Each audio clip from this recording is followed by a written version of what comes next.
Hello and welcome to a brand new Arseblog Arsecast right here on arseblog.com. How are you? Hope you're well. Hope you're keeping well. Hope everything is going okay for you and yours. Everything is fine here. Thanks very much indeed for asking. I can hear you asking. It's fine as things go. I mean, I wish that last week I hadn't sold all my GameStop stock, but hey, what can you do? Sometimes the breaks are with you, sometimes they're not. It's been a good week for Arsenal, let's face it. We've signed a really exciting player, and we're going to talk about Martin Odegaard now in just a few minutes' time. We've also won a game away from home against a team which has been tricky enough for us. Not only that, we scored 3 goals. We came from behind to win a game, and I can't remember the last time we did that in the Premier League. I should look it up, shouldn't I? Through the magic of technology and just clicking around and stopping recording and just coming back, I have looked it up, and it turns out the last time we came from behind to win a game in the Premier League was on July the 15th.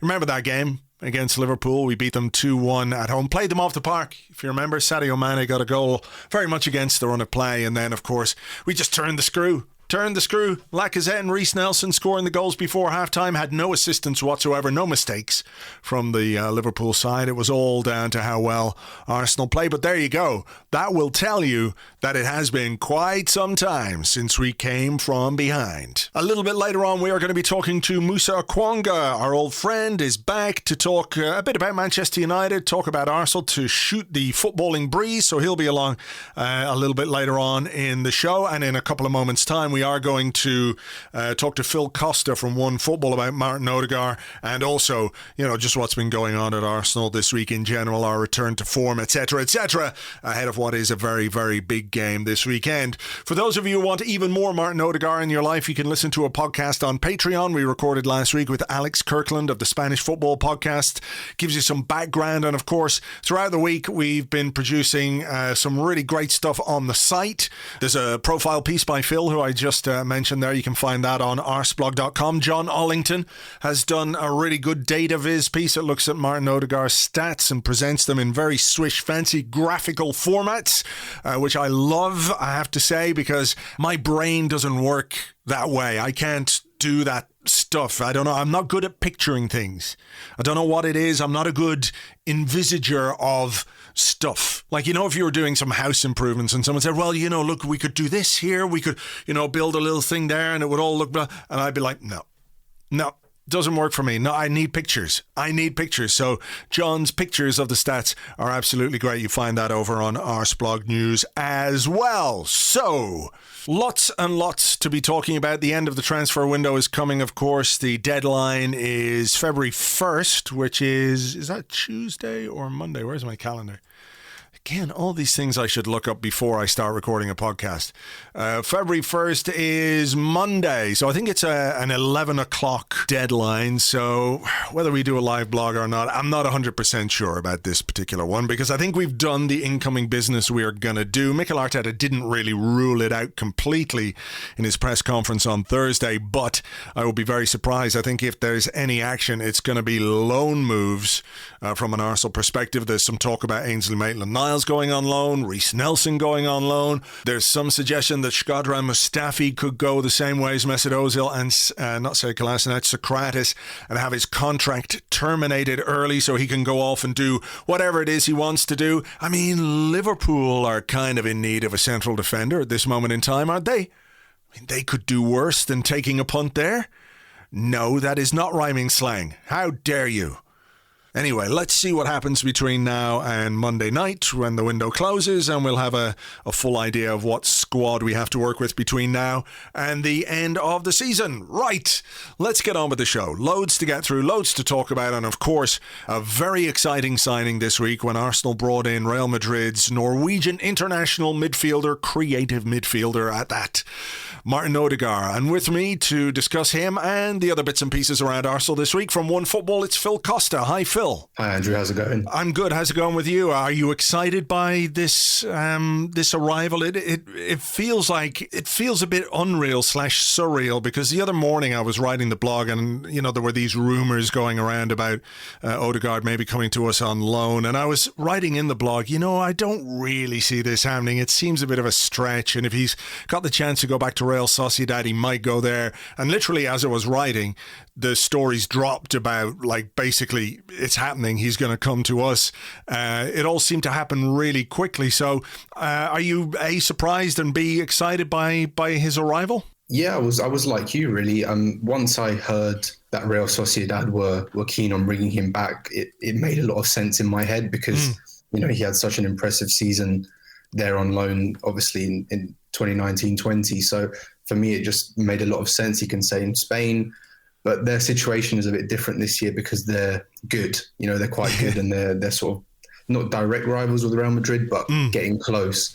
And then I saw a couple of links from Sky Sports and was like, well, they're not exactly the barometer of reliability these days. And then it started emerging from Spain, and I was thinking, all right, well, maybe we're onto something here. And then, I think it's a really good signing, and probably the best Arsenal could have done in January, to be quite honest, because there were a few other players linked, like Dominic Szoboszlai and Emi Buendia, but for various reasons they were never really going to happen. And we needed someone in regardless, and I think this has just sprung up at the perfect time, really. It's an exciting signing because he is a player who has been on people's radars for a long time, even though he's only 22. He did the rounds. He came to Arsenal. He met Arsene Wenger at the training ground, as everybody knows, I'm sure, and Bayern Munich were interested, and I'm sure many other big clubs were interested before he ended up going to Real Madrid. Such is the nature of that club, that it is difficult for young players to make a breakthrough. I think he's only played 10, 11 games for them, but he has had very good loan spells with Heerenveen, with Vitesse, and also Real Sociedad, as we mentioned. So, this is a player of real potential, real talent. And I know some people might look at it and say, well, look, he hasn't really made it at Madrid. They're developing him, or at least, he is developing while he's not playing for them. He's played 3 seasons of first team football in various leagues, got lots of experience, development experience, from a personal point of view as well. So, when you look at the profile of the player and what he could potentially do for us in these few months, it really is very, very exciting. No, absolutely. I mean, when people say he hasn't made it at Real Madrid, I think that's a bit of a ridiculous statement, because, this is the biggest club in world football. And, their history with young players under Zidane especially has not been so great. I mean, he has sort of the trusted old guard in midfield, in particular with Modric and Kroos and Casemiro, who barely ever move. If they're fit, they're playing. It's as simple as that. So it's not easy to break into that team. So, expecting a 19, 20, 21-year-old to be the finished article is also extremely unrealistic, unless you're a special talent. So I think the loan spells were best for him, actually, to get away from that environment, to go and experience regular football. And he's sort of done them in a good way as well. He went from Heerenveen, who are, quite mid-table in the Netherlands. Then he's gone to a sort of top 6 contender in Vitesse and that. And then, Real Sociedad, who are obviously a big club in Spain, but not exactly challenging for the title. So, and now hopefully the next step is Arsenal, where he can come in and impress, because I really think he's got the ability to do it. It's just about a manager that trusts him again, which seemed quite crucial to him in his interview with the club. Yeah, I know people talk about the spell that he had at Real Sociedad, and he was very good there, particularly in the first half of the season. We've a profile podcast over on the Patreon with Alex Kirkland from the Spanish Football Podcast. He was really, really good in that in the first half of that season. But the season at Vitesse as well, I know it's Eredivisie, and maybe it doesn't quite stack up against La Liga and the Premier League and Bundesliga, etc. But, he had a really, really good season with Vitesse. I think he'd 12 assists and 11 goals in all competitions, which are great numbers for a player of his age. This was 2 years ago as well. Yeah, no, I mean, this is, his development has been no surprise. What annoyed me is how he sort of became the butt of the joke to those like football lad pages about how he hasn't fulfilled his potential, and just because he came onto the scene at 15, there was no real guarantee of him being a good player. I mean, there was one case in particular with a Milan youngster called Hachim Mastor, who was supposed to be like the next big thing, and he was signed up by Nike at 13 and everything, and now he's playing in the third division in Italy. So, even to be at this level, is super impressive anyway. So, I think deep down inside of him, that can act as motivation for him, because in Spain there's a lot of people that go along that narrative, to try and bring him down. But I think here he can sort of draw a line under the first part of the season, in which, let's be honest, wasn't great. He can try a new league, a new manager, a new playing style, and really prove to some people that he's, the real deal. Yeah, and it seems, he said, what did he say today? I have the quotes here somewhere. He says, I like the club. I've always liked the way the club wants to play. Everything about the club and how the manager wants to play. I think it's a club that really suits me well. So I think it's a good match. And you know what? Maybe 6 weeks ago, we wouldn't quite have thought that, in terms of how we were playing and the sort of football that we were producing, was really not great. But now you look at it and you think, okay, I see exactly how this guy fits into this. The emergence of Emile Smith Rowe has shown us the benefits of having a player in that position, playing that role on the pitch. Now we've got another one who can do that. You look at the young manager, you've got a young side with some young talented players. I know we've got some grizzled old veterans in there of various stripes who we care for to varying degrees. But, there is a lot of young talent at the club. When you look at it, with Saka, with Smith Rowe, with Pepe still in his mid-20s, there's some good young players at this football club. Dani Ceballos, of course, who's a teammate of his at Real Madrid. You can see how this might really work for him, in terms of slotting in and hopefully hitting the ground running. But when you look at him and when you look at the kind of player he is, what stands out for you most, and how easily or otherwise do you think he will be able to bring those qualities to the Premier League? Well, I mean, first of all, he's incredibly technically gifted. I mean, that's clear. As soon as you watch him for the first 5 minutes of a game, you can see his control, his touch, his general awareness is, top notch, really. And, I think it's only left footers that are allowed to be cultured, but it's just, you can see it straight away. And, I don't want to make the comparison because it's, we're kind of done with that now, but he's very young Ozil-esque, because when he arrived with us, Ozil was, he had a really impressive burst, and he was no slouch by any means. I mean, obviously that changed in his later years, but you can see that when he's driving through central areas and sort of, bristling past players. I mean, obviously the physical game in Spain is very different. I mean, if someone tries to take him down in England, there's more than 9 times out of 10 he's going to go down. But it's just his general touch, his technical security, but also what interested me when I was researching for the piece was how he brings a lot of qualities that we lack in general, or we did lack, maybe not so much now, but like you said, during that spell a couple of months ago, he was really high for key passes, really highly ranked for forward passes, really highly ranked for passes into the area. And that's, exactly what we want to bring instead of that dull horseshoe football that we saw for far too long. So instantly you pick up these numbers and you're encouraged, because he's someone else that can play as the number 10 in place of Smith Rowe on the right, maybe in place of Saka as a rotation option, so he can play with Smith Rowe and maybe even deeper in a midfield 3 or alongside Thomas Partey. So there's a lot of opportunity with this player, and I think Arsenal have done really well to sign him, because I know there were a couple of others interested as well, like Ajax and obviously the threat of Real Sociedad. But if you just look at things, even without going too deep, there's a lot of potential here for me. Yeah, I mean, you mentioned or sort of have hinted at a versatility there in where he might play. And I've seen people put their fantasy Arsenal teams up with Partey and Odegaard as midfield 2 with, Smith Rowe ahead of them. And you've got Saka and Aubameyang and Pepe maybe, Martinelli in there as well. So there's certainly potential. I'm not sure that's necessarily something that Mikel Arteta will go for. I think he might just want a bit more experience in that central area first and foremost. So do you see him as, is it a case that himself and Emile Smith Rowe are going to be rotating, competing, keeping each other fresh?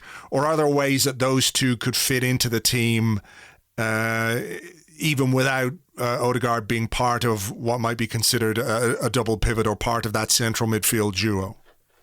I mean, for me, he was primarily signed as the rotation option with Smith Rowe because, we're all in the honeymoon phase with him now and we want to see him every week. But it's quite easy to forget that he's A, still very young and B, very injury prone. So we don't want to make the mistake of overloading him, which will A, impact his form in the present and B, his long-term future with injuries. So for me, that's primarily where he's going to be coming and playing. But as you said, there are other opportunities. He played on the right for Real Sociedad a lot, which then gave the right back a lot of sort of space to go forward because obviously he would tuck inside on his left.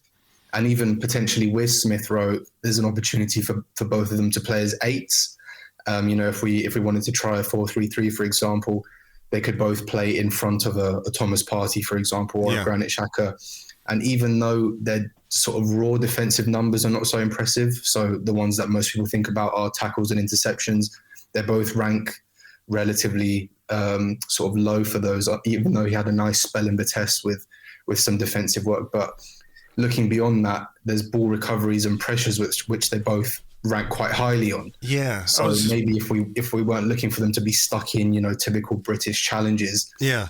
If we need them to press, for example, and pick up those loose balls like we did against Southampton during the week, then there's opportunity for that maybe as well. I mean, I don't know how often it will be tried, but I think while he's here, we definitely have scope to try different things. Yeah, I mean, I was going to ask you just, finally on him about that side of his game. Obviously, I think we can all see, and people have watched videos now, people have been on YouTube, they've seen the passes, they've seen the creativity, and, the idea of him picking up the ball in that kind of right-hand half space, dropping between the lines, and then looking for the kind of runners that we could provide from there. Martinelli, you think about Aubameyang cutting in from that left-hand side, maybe Smith Rowe, even Tierney overlapping on that left-hand side as well. I'm sort of picturing all kinds of magical things here with rainbows and goals galore and everything like it. But one of the things that was doing the rounds before he signed was that one of the reasons he wasn't in Zidane's team, beyond Zidane's obvious preference for experience and the guys who have been there and done that, was perhaps a lack of defensive awareness. And look, you have to find the balance between, what a player gives you offensively. Do you want him doing all the dirty work? But I think what Smith Rowe has shown in the last couple of weeks is that it is possible, without being like this sort of all-action sliding tackle guy, that you can do a fairly significant amount of what might be considered defensive work without being truly a defensive player, if you know what I mean. So how he might work on that level for Mikel Arteta, have you any thoughts on that? I mean, it's difficult to say because obviously we don't know what they're working on in training, but I think before sanctioning the deal, Mikel Arteta would have been very clear about it's a terrible phrase, but non-negotiables. He would have been clear that, for all his ability, for all his work in the final third, he needs to contribute to the team. With him, I don't think it's a lack of willingness to do it. I think it's more his general awareness because he's never really been asked to do it before. Because, for example, you mentioned his previous loans at Heerenveen. He was basically the guy. Vitesse, he was the guy to create everything, and he was never asked to do the dirty work. But now when you're in a big team, that dynamic changes because you can be the star, but you also have to work. You've seen it with Man City.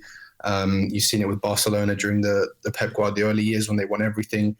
That there has to be a balance to your game. And I think over time, he has to buy into that. And I'm sure he will, because I really felt a desire for him to prove people wrong and to succeed here. I mean, who knows what can happen beyond the initial 6 months that we've got him for. But I don't know, I felt, quite an honest sentiment when he was talking about succeeding here. So for sure, I think he'll be willing to put the hard yards in because, like you said, it doesn't need to be blood and thunder. It can just be, learning when to press and where to pick up the loose balls. And that's not the hardest part of your game to figure out. I mean, he's got the ability. If we can add this as well, English football is pretty demanding, so that will always be a plus if he can manage to put that side to his game as well. What do you know about his pace? Is he quick? Is he like... I wouldn't say he's naturally quick. I don't think he's like a Martinelli, for example, but he's got a burst. Over the first 5-10 yards, I can definitely see him getting away from people. But if we're looking to put, long balls down the line where he has to sprint 30 yards with, I don't know, a fullback, then I'm not really backing him to win many races. But I've seen him hold his own in, the tussles with the ball, when he's being pressed. And he's also really good at, those little one-touch turns away from players when they're, coming right behind you looking to slam you. He can always escape those. So, he's got the tools to do it, but for sure his defensive work needs a bit of sharpening up. But I think if we're going to use him in central spaces, he's more than capable of getting away from players. Yeah, I mean, I think if we're hitting long balls for him to chase down the wing, we're not using him correctly, it would be fair to say. Which isn't to say it can't happen, but I thought it was quite interesting as well where he was talking about the Arsenal player that he really idolised, and that was Cesc Fabregas. And, if he could bring a little bit of Cesc Fabregas to our midfield in the second half of this season, I think we will all be delighted about that from a footballing perspective, obviously. Let's talk just a little bit about the January window in general then. And obviously, as we head towards the end of this month, at the end of December, we were in a dark place. I think, the team was in a dark place. The fans were in a dark place. It didn't look good. Nothing was going our way. I think there was an element of bad luck along the way, but ultimately results tell you the story, and results weren't good enough. And here we are towards the end of January, and results have been an awful lot better. Obviously, in the Premier League, we've picked up some points. We've scored more goals. We've conceded fewer goals. We've found a way to play which is much more exciting and entertaining, and has possibility to it, rather than this sort of finality that you kind of looked at when we were playing in that bad run. You kind of knew what was going to happen. This, doors are opening in terms of players coming back and everything else. And the squad has been changed slightly as well. Obviously, there have been some departures. Socrates is gone. Mesut Ozil is gone. Kolasinac is gone. It remains to be seen if one or two others go out on loan before the end of the January window. It would be a little bit of a surprise for me if someone like Reece Nelson, for example, didn't take a loan move to get playing time under his belt. So, I mean, what are your thoughts on the window? Obviously, we got Matt Ryan in to provide more experience cover for Bernd Leno. Odegaard has come in. So, how do you feel about the way the window has been carried out under what remains difficult circumstances from a transfer perspective? No, I actually think they've done a really good job. I mean, the two major priorities for this window were sorting out a loan for William Saliba and the Ozil situation, for me anyway. And both of those have been sorted now. So, and what I liked about Saliba is that it was sorted early. They'd obviously had conversations towards the end of December with his people, with him, and with the club as well about what's best for him. And going back to France always seemed ideal for me. I don't think a championship team would have, tested him all that well. And, Nice are in no great shape now, which is why I was a bit surprised initially, because I was thinking, oh God, are we throwing him to the Lions basically? But even though results haven't been amazing, you can instantly see like he's a leader in that team, which is, really good for us because that's what we want. That's what we signed him for. And so that's been sorted. Obviously, Kolasinac was done as well. And I know there was a bit of a long-running saga with Ozil, but I mean, that was done relatively smoothly. We said our goodbyes and we can finally turn a page with that now. So for me, that was perfect. I'm incredibly happy with that. And then my main concern as well was a creative midfielder, and we've done that as well. So no real complaints with that. And I think Matt Ryan is decent deputy for 6 months. I mean, obviously, we all know what happened with Runarsson, and I think you mentioned it before. I don't think he was ever signed to be second choice. But for various reasons, our pursuit of David Raya and maybe Freddie Woodman didn't come off. So he was sort of plunged into action But yeah, he's clearly not good enough or ready enough to be second choice now. So I think we've done him a favour and we've done ourselves a favour, bringing in Matt Ryan, who, you know, has struggled this year, but he knows the Premier League and probably will be happy to sit on the bench unless an emergency strikes, which I'm praying it doesn't. Yeah. But yeah. Yeah, like I said the other day, like if he never plays, if he never plays for us, that's fine. I'm fine with it. I'm sorry to all our Australian listeners who maybe won't be happy with that. But I think we're at the business or heading into the business end of the season. If we can make progress in the Europa League and if we continue to get results in the Premier League, you know, we don't have cup games anymore for Matt Ryan to play in. So, you know, all going well, he won't play, which of course won't be well for him. But just to have that reassurance at in reserve, I think is important. And that was an issue that we really, really did have to address just in case something happened. I mean, left back, how do you feel about that situation? I know we were linked with Ryan Bertrand from Southampton, who, you know, at a push, I think you could make a case for a loan move until the end of the season, but certainly not the kind of age profile of player we should be looking to offer a permanent deal to, even if it is in the summer, even if it is on a free transfer, because I think he's 31, 32 years of age. We need to do things a bit differently there. You know, are you happy enough that we can cope if, as looks likely, Kieran Tierney is not going to be able to play every game, between now and May. He is going to have to be rested along the way. Are you confident enough that with Cedric, with Maitland-Niles and what we have there, that there's sufficient cover for Tierney, or is that still maybe a bit of a worry? I think it's definitely a situation we'll have to revisit in the summer. But for now, I'm kind of okay with it. Obviously, we know Tierney has a history with injuries, and recently we've sort of worked him to the bone, and we can see that now because he hasn't featured in a couple of matches, and maybe potentially not against Manchester United as well, which is a big loss if he doesn't make it. But I think in Cedric and Maitland-Niles, we have enough if we need it. Obviously, it will never be the same threat, and it's just a nicer fit, a nicer balance when there's a left footer on that side. But I thought Cedric did well against Southampton, and I think Ainsley Maitland-Niles can do well there, even though he hasn't really done it recently.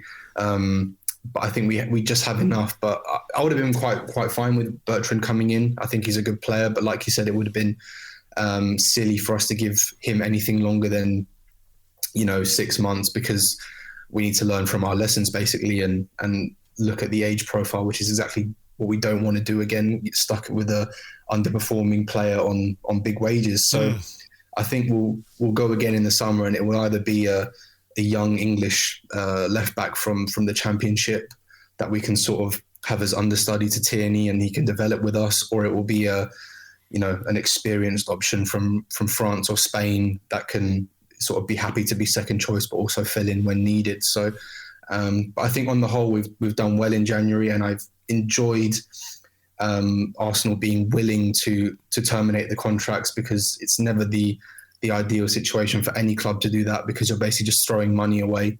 But I think it's more about the message as opposed to what we're going to lose financially. Yeah, I think that's fair. There were situations that needed to be sorted out, and I know people are joking about how we've given players away for free and now we're paying them to go away, et cetera, et cetera. But there is a need to trim that squad and to have a smaller group of players for the manager to work with on a daily basis. And I think as well, some of those situations, they weren't healthy for anybody. It wasn't healthy for Mesut Ozil or Socrates, I don't think, as experienced players to be around. I just don't think it's a healthy situation.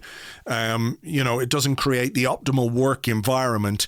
Even if you have players in training, they turn up, they're professional, they do what they're going to do. And it's not to say they're causing any problems, but these are guys who just can't be in your team, so they're just a bit surplus to requirements in a way, and good for both of those guys. They've both got good moves. Ozil's gone to Turkey to play for Fenerbahce, Socrates back to Greece to play for Olympiacos. It feels inevitable at some point, if we get European football next season, that we'll meet him again at least.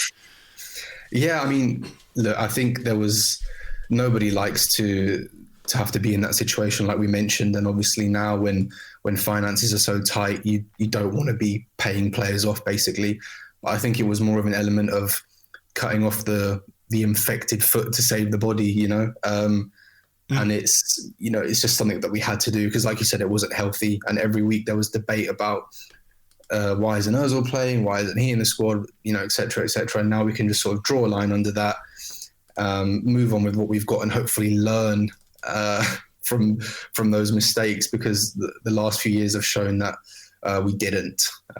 But maybe now this is finally the sort of open your eyes moment to see that squad building is crucial, especially now when we're going to be short on cash. Yeah, for sure. So let's just very quickly talk about what's coming up this weekend.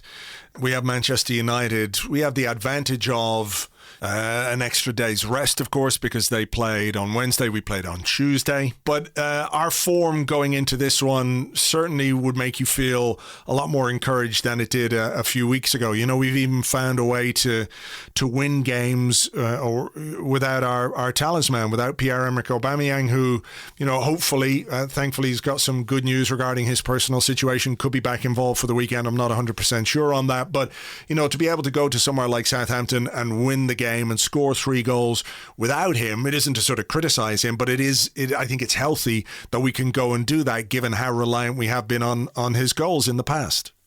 Yeah, definitely. And another thing to note was that we actually came back from behind, which this team is notoriously bad at doing. But even when the goal went in, I was thinking, we look like scoring every time we go forward. So, you know, I never felt resigned as I have done in the past. You know, it's usually 1 goal and that's it. But I don't know, I've got a lot more faith in this team, sort of attacking wise. And I just feel like the general balance of the sides is so much better than what it was. So, I mean, look, everyone knows that United are flying at the moment. They never seem to lose any games anymore. You know, they go behind, they win. They beat Liverpool the other day. And it's just, you know, it's a big test of where we are and how far we've come, because, you know, lose this game and things are kind of, back down, heads are down again. And maybe not within the squad, but, you know, for fans, it would be such a nice boost to have a good result here on Saturday. So, you know, and there's no doubt about it, it's going to be a hard game because, you know, Bruno Fernandes has the Midas touch at the moment, and Solskjaer's got Pogba working again, and Rashford's playing well, and even Maguire looks, you know, solid. So look, it's going to be a hard game, but I've got a lot more faith in us and sort of the options we have now with Smith Rowe in the side. Saka's on fire. You know, Thomas Partey brings us so much in midfield. Sorry. Oh yeah. But Leno has really improved a lot. So, you know, who knows? So it's a strange feeling, you know, being positive. It is, yeah. I mean, just very finally then, on Partey, I think what's interesting to him, or interesting to me about him, rather, is that he is one of the few players that I can think of in really recent memory where when he is on the pitch, when he's in the starting 11, I immediately feel much better about the team. And that might sound really obvious or terribly reductive or whatever it might be, but just the calmness and the assurance and the ability he has to do things in midfield where, you know, we've spent, I don't know how many seasons looking at players unable to do things under pressure. You know, when they've got time and space, they can look tidy and can be very effective, but under pressure, in the Premier League, where you're pretty much always under pressure, it's been kind of our downfall for quite a long time. So, you know, to have this guy in our team who's got those qualities, I find him very comforting to my footballing soul. I don't know how else to describe it. Yeah. He's you know, he's just so measured and composed and calm all the time. And obviously that transmits to us, you know, because, so like you mentioned, all it takes is a couple of guys pressing Granit Xhaka and there's a turnover. You know, there's 4 people running at our goal. So he's just such a well-rounded, you know, technically good, physically strong.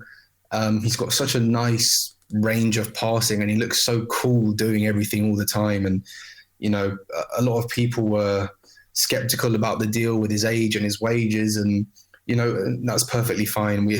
We learn so much about deals nowadays, and we're all clued up on everything.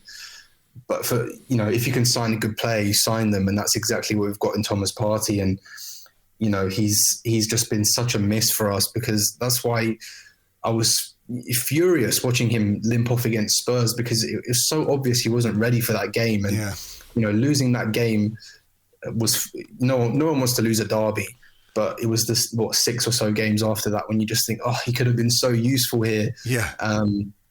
So it's just lovely to have him back. And actually, I think he was limping with a bit of cramp the other day, so hopefully that's nothing serious. But for sure, we're much more well equipped to play Premier League football, like you said, which is all about physicality, pressing, transition. We've got a bit of a beast in there, and it's just so good that he can play a part as well. Yeah. Okay. Well, look, fingers crossed he is fit for Saturday, and that we can keep this good run going against what is going to be a tough United side to face. As ever, Phil, thanks a million. Really good to talk to you, and we'll catch up with you again soon. Cheers, Andrew. Thanks. Thank you to Phil. You can find him on Twitter. He is @_Phil Costa, @_Phil Costa. And the piece that he wrote for the website you can find in the show notes, or you can just go over to Arseblog.com. You'll see it there in the columnists section, or you'll find it in the actual post for this particular podcast over on Arseblog.com. So thanks again to Phil. Right, with Manchester United at the weekend, who better to talk to about that game and all things Manchester United than our good friend Musa Okwonga. Hi, Musa. Oh, man, how are you doing? I am all right. How are you doing? Very well, thanks. Very well. Nice and cozy in my quiet corner of East Berlin. Very good. Podcasting the life out of everything these days. Yeah, as are you, my man, as are you. Actually, I want to say this before we get into it. I can't think of many club podcasts, fan podcasts, where you have players and ex-players that listen as closely as Arseblog. Like, this is a thing that's always struck me. Like, there's often a disconnect between, the fans and the clubs, but it's really notable to me how you've managed to engage people in that community, which is not that common, I think. So yeah, shout out for that, man. It's a big deal. Well, thank you very much. I just, I keep talking into this thing in front of me and people keep listening. So, as long as that's happening, man, listen, there's no accounting for taste. Well, this is very true, which is why, I'm here talking to you right now. So my man. Let's talk about United, and let's talk about, what happened to your team after we beat you at Old Trafford.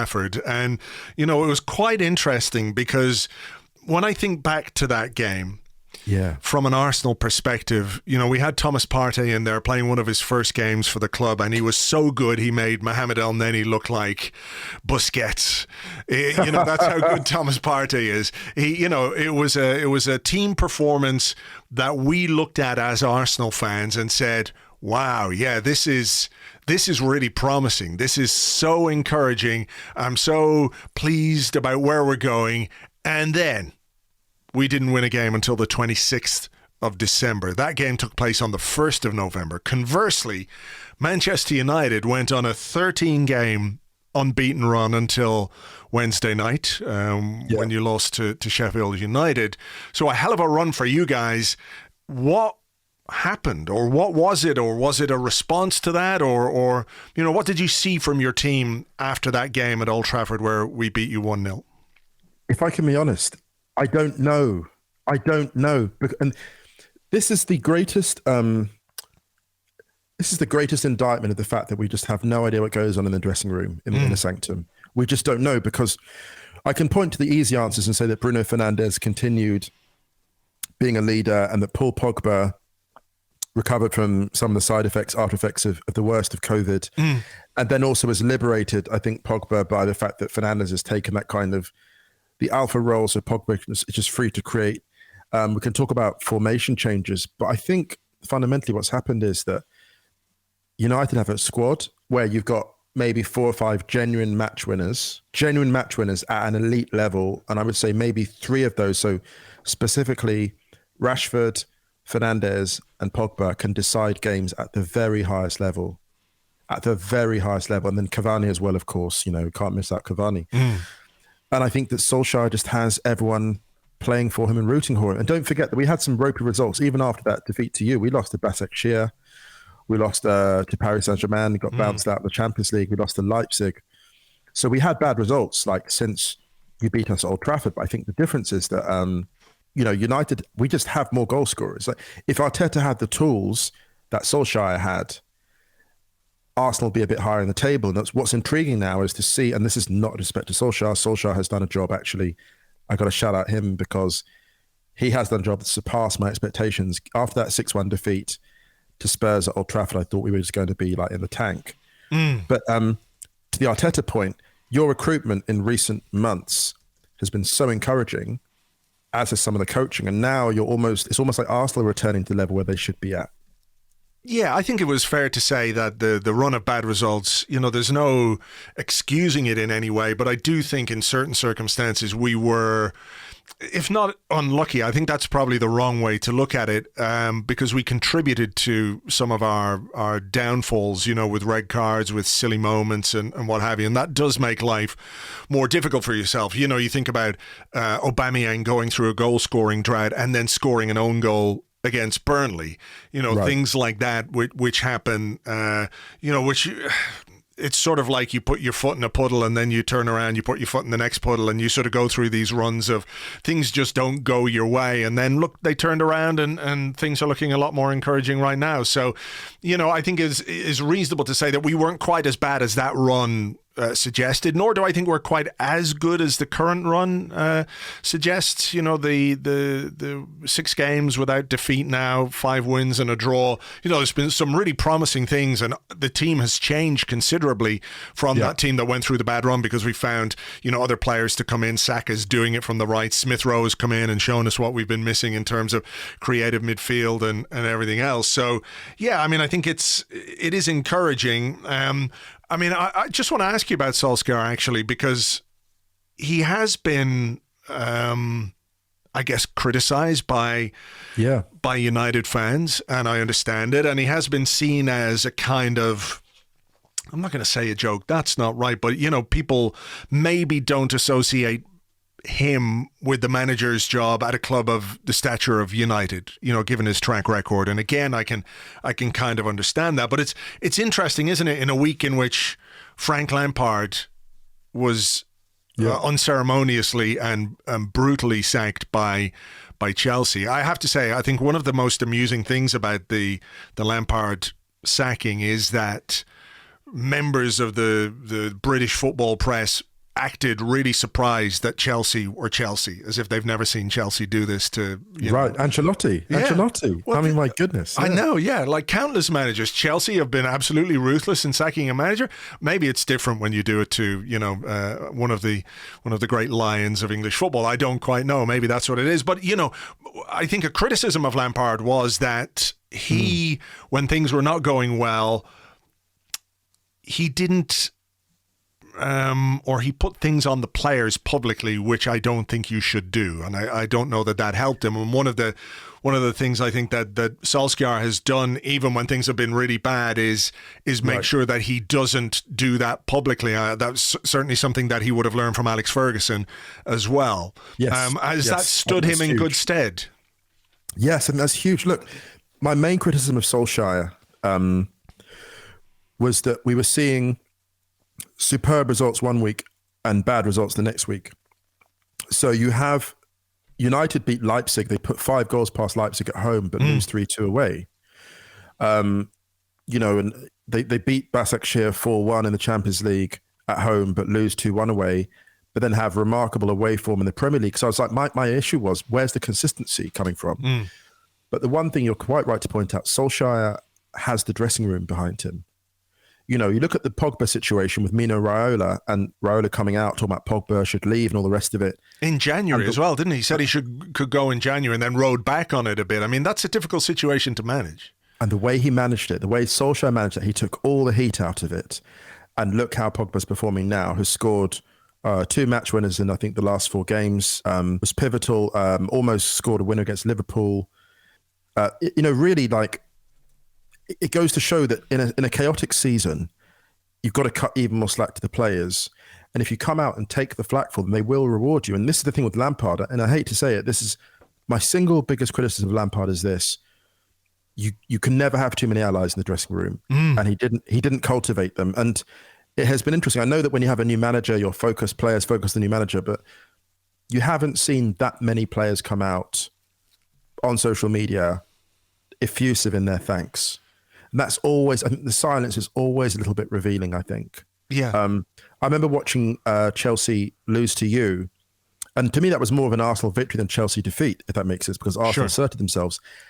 And Lampard was absolutely brutal towards, I think, and Reece James had been playing really well to that point, one of the Chelsea's best players that season. And I just thought, Reece James deserves a bit more support in public than you're giving him. And I just wonder, if Lampard looks back and, there'll be a lot of lessons from the Chelsea experience. He might say, I should have gone in summer. He might think that, but I just hope he looks back and reflects and goes, maybe I shouldn't be so brutal in public about my players. It's a strange, maybe I shouldn't do that. Yeah, I mean, it's a strange one, isn't it? Because it's not too long since he's been a player.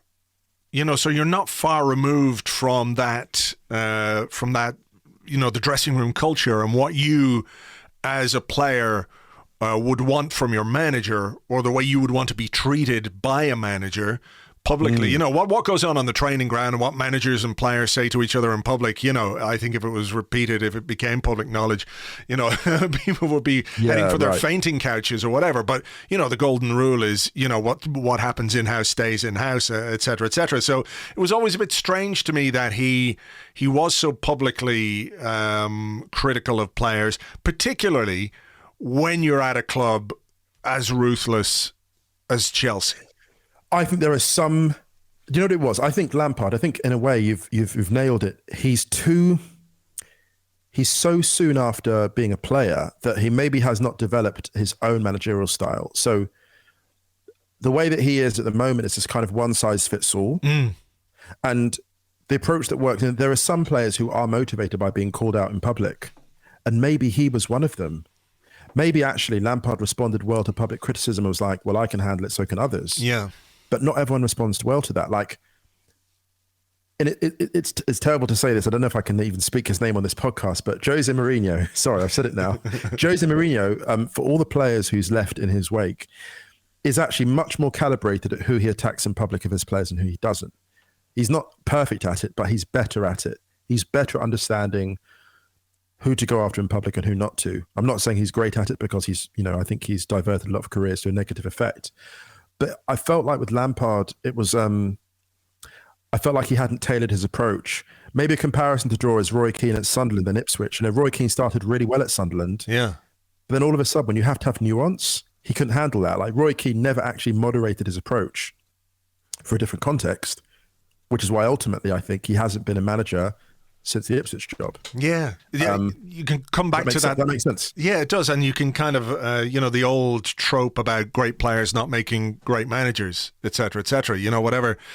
Frank Lampard is never my favourite player, but I can recognise what a huge impact he had in the Premier League and what he had at Chelsea, et cetera, and for England, to have the record he does, it speaks for itself. But then there is perhaps that idea that those players can sometimes get frustrated with, I'm not going to say lesser players, because I think there's a difference between Roy Keane at Sunderland and Frank Lampard at Chelsea, and a Chelsea that have just spent 200 and something million pounds on some of the best talent in Europe. So I don't think that gap necessarily is quite there in terms of the quality of player, against what the manager is. But I wonder, is it a mindset thing? Is it an attitude thing maybe with Lampard that, he doesn't see in these guys what he saw or what he did himself? I think in Lampard's defense, and I said this before, I think they were two completely different jobs. I think once you bring in all that talent, then it almost becomes a different team, because in terms of the seniority of ability, when you bring in all those players, there's maybe only a couple of the existing crop, and I would include Callum Hudson-Odoi in that, who can, and that is an extraordinary player, Hudson-Odoi. We're going to see that more and more over the next few months and years. Of the existing crop of players that Lampard was working with, only one or two get starting spots over the new talent that's brought in. And he didn't want a lot of that new talent, or at least it wasn't, as the Athletic have revealed on their articles, only one of the targets that was brought in of the six was a player that he wanted. So in his defense, it was a whole new job from the start of this year. At the same time, I look at Arteta, and I've always backed Arteta, even as a football fan first and United fan second. I really liked what I saw from Arteta in those early games, those early months with Arsenal. And what's really exciting is now you brought in Ødegaard, you brought in Smith Rowe to the centre of your attack. I know Aubameyang's been going through a tough time, but that will pass. I really think Arsenal they're in a really an opportunity to kick on from here and do something really exciting. Yeah, we're finally going to see the Arsenal that he envisaged when he took the job, I think. Yeah, I hope so. Yeah. I hope so. Just a final point on Lampard. I know we've kind of gone off track here, but I mean, no, sure. You know, for a guy who spent basically his whole career at Chelsea, right? You know, the opposition to big name, big money signings is kind of at odds with the way Chelsea have operated and will continue to operate. Because I think that's what makes the managers so easily interchangeable, because they're buying high quality players all the time. And I understand the need or the desire to invest in youth, but I think you can make a greater case for a club like Arsenal, which, you know, despite being owned by billionaires, are not necessarily bankrolled by billionaires in the same way that Chelsea have been. So to pursue a policy of promoting the brightest academy talent makes a lot more sense at Arsenal than it does at Chelsea. It seems like, not that it was quite a hill to die on, but it is kind of counterintuitive to the way Chelsea have operated for so many years. Yeah, I think he was managing a club that wasn't there. Yeah, that's a really good way of putting it. Yeah, it's and I have an element of cynicism when he was appointed. You know, the transfer ban. How many managers could they get? How many managers across Europe who were available? And there's never really that many managers of the absolute elite level available, because there's so few of them in the world, were available, who looked at the Chelsea job and go, I'm not coming to do that job, knowing what your board is like. Yeah. With the transfer ban, I'm being set up to fail. You know, it was almost like a Lopetegui at Real Madrid before they signed those players situation. It was like almost, I'm set up to fail taking this job. And so I wonder if managers were like, a lot of the kind of, or two or three of the managers they might have looked at first choice would have been like, we're not taking that. And they're like, actually, Frank Lampard at Derby, played some nice football, so popular with the fans, let's bring him in. But kind of not set up to fail so much, but like, yeah, maybe set up to fail. Maybe like, actually, he was always on borrowed time. And maybe he clocked that. And I think part of his thinking was, if I get into the Chelsea job and do an amazing job, they can't sack me. But I think the fuse was always shorter than he fully imagined it was. Yeah. I think he thought he had more. I think what's going to hurt him maybe most of all is that maybe he thought he had more goodwill with the Chelsea administration than he thought. And this is what's going to be painful, because, you know, he spent his very best years there. He was a legend there, and he's emotionally so invested in that club. So when it treats you that way, I wonder if he will regret giving the club the opportunity to treat him that way. Yeah, I wonder. Maybe. We'll see what happens. And obviously they've got a new man in there now who is going to click with some of those German players. So one for us to keep an eye on. Yeah, you need to be very scared about that. You need to be very... I mean, wow, we're level on points with Chelsea. I mean, it was a bit bittersweet, I have to say. You know, the idea that, okay, look, they've sacked him, and that's kind of funny when you're an opposition fan. But then, you know, they're bringing in somebody who, you know, whether he lasts that long or not, I'm not 100% sure, but certainly is going to have an impact in the short to medium term about, you know, the way they play. And when things are so tight in the table, I mean, you look at the table now. Arsenal are in 9th on 30 points, but West Ham are 4th on 35 points, you know? So This season, everything is and has been so condensed, and it is kind of all still up for grabs. So from an Arsenal perspective, look, we can only play the games that we're going to play, and, you know, you guys are a point behind Man City at the top of the table, so there's a right old ding-dong going on there in terms of the title and everything else. I suppose we should mention Leicester as well, yes, even if they do have a bit of form for falling away in the second half of the season. A scrap between the two Manchester clubs for the title isn't necessarily what we were thinking about maybe at the start of this campaign. Not at all. I mean, look at that league table. You look 9 points, you're 11 points back, right, from City. That's 9 places. Then Villa have got 2 games in hand over you. That is a real, and Southampton too, like Leeds even. Like that is it's a hell of a league. It's hell of a championship. And the thing is, what's exciting about that, if you look at all those clubs, the coaches are all brilliant. Like look at the coaching depth. You go all the way down that table. There's not a bad coach in the Premier League, right? There's not even just a good coach. There's like very good coaches all the way down. Like very good. This is the thing, and this is what's so exciting about it. In a league like this, a couple of big victories going under the radar for Arsenal in particular changes the whole picture. There's no reason why Arsenal can't push for Champions League. Like I would be talking behind closed doors in the Arsenal hierarchy, let's go for the Champions League. Let's just not tell anyone we're doing it, but let's go for it because it's on. It's absolutely on. There's no reason why it's not. Yeah, no, I agree. I mean, there's still, whatever, it's basically, we're only at the halfway point in the season. I think our minds are calibrated very slightly towards, right, it's the end of January, so we're heading towards the business end of the season. But because things started so late, and I realize now that the schedule is really condensed and really hectic, and it is going to be, I think the physical impact of this schedule on players is going to be quite important in how the season turns out. Who can keep their players fit. There's obviously science behind that. There's thinking behind that. But I think there's also just a bit of good luck about that. Like a guy who doesn't get a kick who's your most important player. And, it's not to say he won't be fatigued or whatever, but, if you get a key injury or two, it's going to really impact, the way that you can perform. I'm thinking of Arsenal and Thomas Partey and what he brings to our midfield and how much better we are with him in the team. If we're without him, and we were without him during a considerable part of that run where we didn't win any games and dropped a lot of points because, foolishly, stupidly, we risked him for the North London derby when he wasn't ready. And, it's impossible not to think of how different it might have been if we'd said, okay, look, let's try and do what we need to do in the derby without Partey. It's more difficult, but it's not beyond the realms of possibility. Then you have him for these games, which on paper you think you can win. So, fitness and availability of players is going to be absolutely key. And what's exciting for you as well is like, look, you've won 4 of your last 5. In the league, like you've won 4, drawn 1, and then you've also this is the great thing about Arsenal is the defense is actually pretty good. It's pretty good. Like you're conceding a goal a game. That's actually better than most of the teams above you.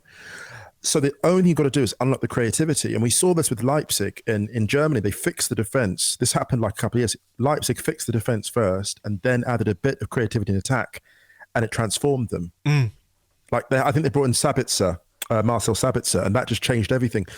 You've made a couple of signings now. You've changed a couple of things around. And I think now, and this, also I think Nicolas Pepe, now that he's been liberated from the pressure of being one of the guys, now he's a kind of like auxiliary attacker, a bit like Nani was at Manchester United. Nani was never the main guy at United, in the same way that Pepe should never have been the main guy at Arsenal. And no one should try to make him the main guy because of the price tag.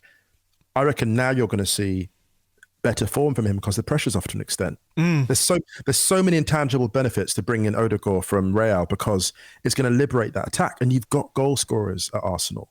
This is what is so exciting. It's almost like a new competitor's been thrown into the ring now, and all of a sudden, we're looking at that sort of top 10 really, because Southampton unfortunately don't quite have the squad depth. If we look at that top 10 in the Premier League, wow, like anyone can get it.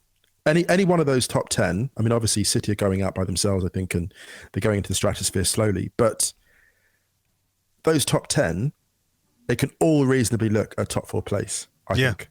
Yeah, I mean, it is there. And I think the addition of Odegaard is really exciting. When I was thinking about what Arsenal might be able to do in the transfer market this window, previous loan signings, we've brought in like Denis Suarez, and we're linked to players like Carrasco and Ivan Perisic, and you're thinking, okay, a guy who's got plenty of experience, grizzled veteran, he's on the outs with the club that he's in, he wants to play, etc., etc.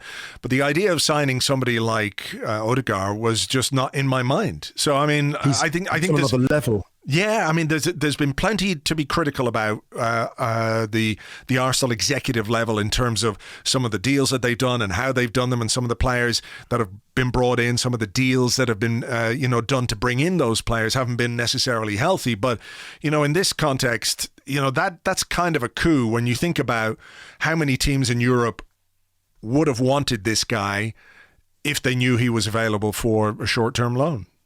Absolutely. I just want to know who brought him in.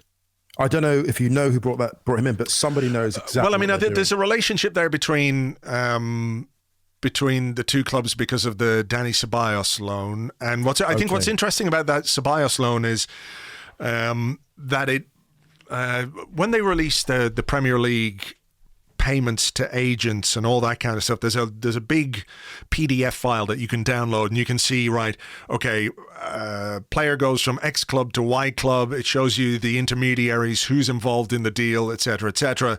And I was looking at this for the deals that Arsenal have done recently, and I looked at it for the summer of 2019, and there was no mention of Ceballos. And I asked the club about this, and basically they said, or confirmed to me anyway, that there were no intermediaries. This was a deal done between the two clubs, and the arrangement with the player was done on that basis. So there wasn't really an agent involved in that. So I just wonder if the relationships between the hierarchies or the sporting executives of the two clubs has been pretty solid, because we brought Ceballos back again this season. Edu, I think, has played a part in that. Mikel Arteta was on the phone to Odegaard. He talked today about how he just wanted to tell him what the club's about, what they envisage for him as a player at the club. So it feels like they sort of got in there perhaps before other teams might have struck. I know Real Sociedad were interested, but I can think of lots of clubs even at Premier League level who would have been really behind the idea of bringing this guy in. But the fit is so good at Arsenal. The fit is absolutely perfect because there's so much room to expand into and create into. I mean, my favourite fan theory, which I've generated along with probably others, is that it was a Nacho Monreal WhatsApp group. That's my. That will always be my favourite. No. I like that. Yeah, it makes sense. Yeah, Nacho, Santi Cazorla, and Mikel Arteta in their WhatsApp group. Yeah. I like it. Exactly. Santi has been added to the chat. You can see it. But yeah, I'm really hyped for Arsenal and I'm excited to see him play because I loved watching him for Sociedad. He really, oh my God, his genius is to orchestrate the attack. So he was working with, Mikel Merino, Oyarzabal at Sociedad, Porto came through later, Willian Jose, and his ability to lead the counter, his ability to break down complex defensive systems. And some might say, he hasn't done it at Real this year, but frankly, who has?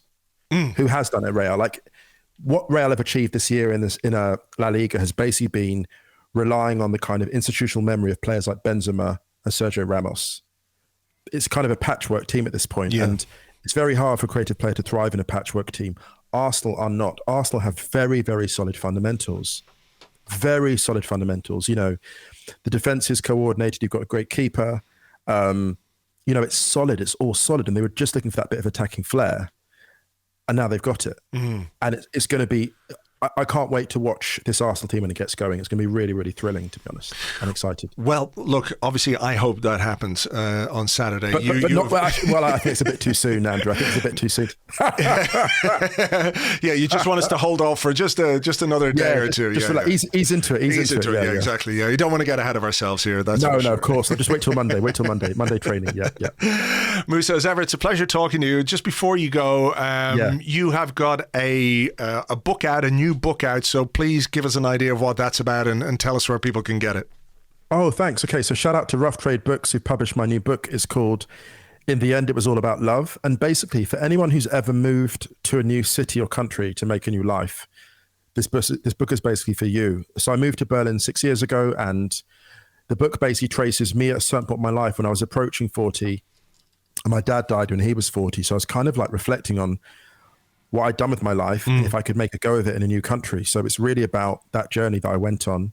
It's quite a short book, 120 pages. I wrote it basically for the kind of Instagram generation because we're all busy doing other things. Sure. So it's a book you can dip into at individual points or maybe just read through in one sitting. So yeah, hope you enjoy it. Okay, so that's Rough Trade Books. People can look that up on Twitter and online and order the book through there. Yeah. All right. Well, listen, best of luck with it. I hope it goes really well for you. And as ever, it's a pleasure talking to you, and we'll catch up with you again soon. Thanks so much. And most importantly, as I said, I think before, may the best team win. Yes, indeed. All right. Cheers, Musa.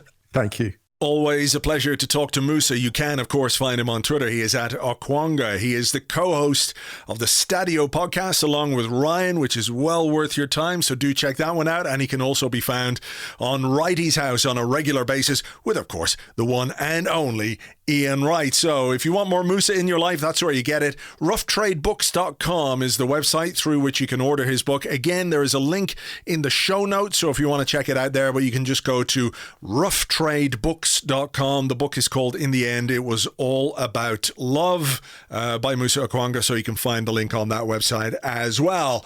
So, United at the weekend, the team news is that they're assessing Thomas Partey. As I'm recording anyway, it's Thursday, they're assessing Thomas Partey and Emile Smith Rowe, who had to come off during the win over Southampton. They're hopeful, but they can't say for sure whether or not those guys are going to be available. I really, really hope they are, because our chances of winning are better when those two guys play in the team. Whether Martin Odegaard is going to be fit and available, we'll wait and see. I think it's probably too soon for him to start a game, but assuming he's relatively fit, there's no reason why he couldn't be on the bench if he's got a couple of training sessions under his belt. So let's wait and see there. Beyond that, I think Dani Ceballos is back. Pablo Mari could well be back in full training. Whether they're ready again for a game is up in the air. We don't quite know what's happening with Pierre-Emerick Aubameyang. I suspect, based on what Mikel Arteta was saying in his press conference on Thursday, that he's not going to be available, even though the news is better from his perspective. The family matter that he had to deal with, the news seems to be a bit better, but whether he's around for the weekend, I'm not sure. I don't think so, but we could have a surprise there. It's a blow, obviously, to be without a player of his quality, but in the end, there are things which are more important than football, and we have to respect that, and hopefully everything will turn out okay for him and his family. For more discussion of the United game, you can join me and Lewis Ambrose, as usual, on Patreon, patreon.com/Arseblog. On Friday evening, we'll be doing a Manchester United preview podcast exclusively for Patreon members. So please join us for that. If you're a member, if you fancy signing up, that would be great. If you don't feel like it, that's also fine. Don't worry about it in the slightest. We love the fact that you're here and listening to this. And of course, you'll be around, I'm sure, for the Arsecast Extra, which I think James and I will be recording on Sunday at some stage rather than Monday, so we may have that one for you a bit early. Fingers crossed we've got a good game to talk about. Fingers crossed we can keep this momentum going. It's going to be tough against a United side who will be smarting from defeat against Sheffield United, the team at the bottom of the table. They'll be looking to get themselves back to winning ways. They'll be looking to respond. So, look, no game against United is ever easy. We're going to have to play well. We're going to have to be smart, and fingers crossed we can do all that. So, look, I'll leave it there for today. Thanks as ever for listening. Arsecast Extra on Sunday. 99.99% certain it's going to be on Sunday anyway. So until then, have yourselves a great weekend, and I'll catch you on the next one. Cheers. Bye-bye.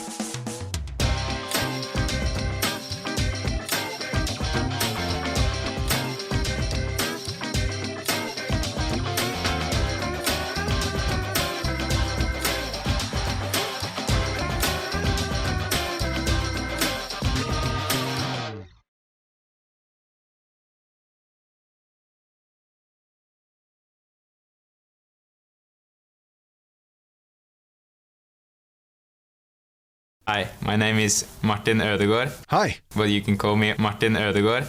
Hi. Hey. My name is Martin Odegaard. But you can call me Martin Odegaard. Right. So. Martin Odegaard. Okay. Martin Odegaard. Odegaard. Mm-hmm. Odegaard. I see. Odegaard.